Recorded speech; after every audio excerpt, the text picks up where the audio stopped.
So should I benefit you guys from Sheikh Abdul Salam Ashwa'i's explanation of Zad al-Mustakhni, yeah. So today we got a detailed but a very interesting masala for those of you guys that don't know, yeah. So look, if a man was to touch a woman, would that invalidate his wudu or not?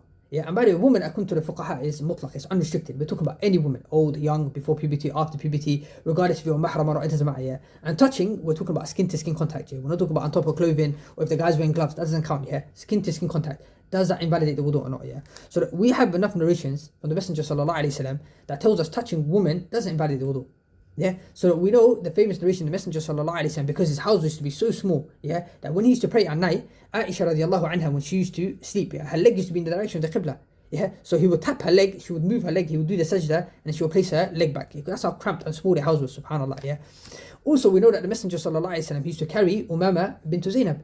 He would carry his granddaughter in the prayer. So when he was standing, he would hold her. When he would go down to ruku' or sajda, he would place her down. So again, he's touching subhanallah female, yeah, and he didn't repeat his wudu, he didn't repeat his prayer. So this is clear, subhanallah. So now, how do we respond to the verse in the Quran where Allah subhanahu wa ta'ala speaks about the nullifiers of wudu?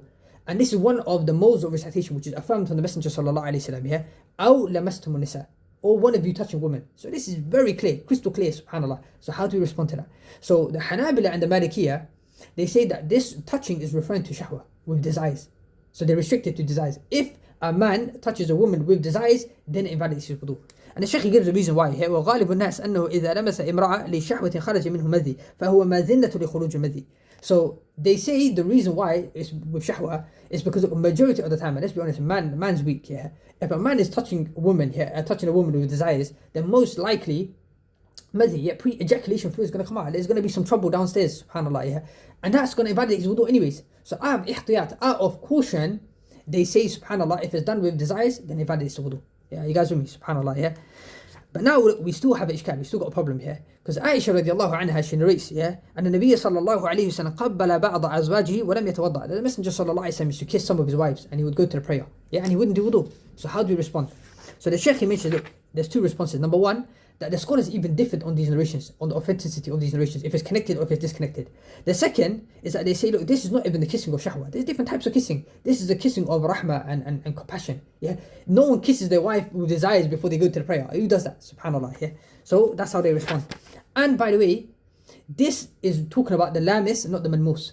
This only invalidates the person who's touching, not the one who's being touched. Even if the one who's being touched has desires, it doesn't matter. Yeah. And everything that I mentioned, just to keep it simple, it also applies to the woman. So the same thing applies to the woman. If a woman touches a man bishah with desires, then invalidates her wudu, yeah. For example, a wife and a husband, and a husband and a wife, yeah. And yeah, Allah subhanahu wa ta'ala is best.